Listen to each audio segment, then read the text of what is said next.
मध्य प्रदेश ग्राम Naugaon Surf में बीते 15 घंटे से लगातार हो रही झमाझम बारिश ने जहां किसानों के चेहरों पर मुस्कान ला दी है, वहीं गांव के दुर्दशा और बुनियादी सुविधाओं की कमी भी एक बार फिर सामने आ गई है। गांव के किसानों का कहना है कि इस बार समय पर और अच्छी बारिश होने से अगली फसल बोने में किसी प्रकार की परेशानी नहीं होगी।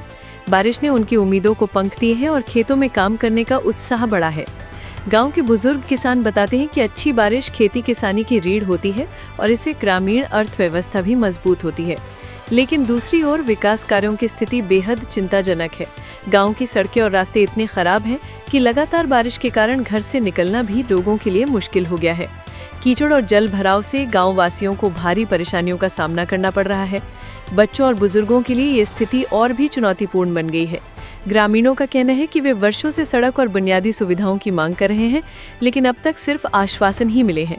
शासन प्रशासन के अधिकारी मौके पर पहुंचकर दिलासा तो दे देते हैं, लेकिन जमीनी स्तर पर कोई ठोस कदम नहीं उठाए जाते।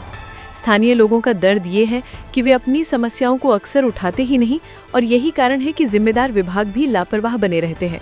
गांव के युवाओं ने कहा कि खेती के लिए बारिश किसी वरदान से कम नहीं, लेकिन जब तक विकास की राह पर गांव नहीं बढ़ता तब तक उनकी मुश्किलें जस की तस बनी रहेंगी।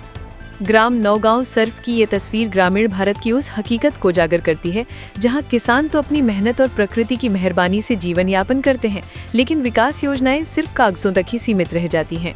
रिपोर्ट श्रवण डाभी, प्रभातवाणी।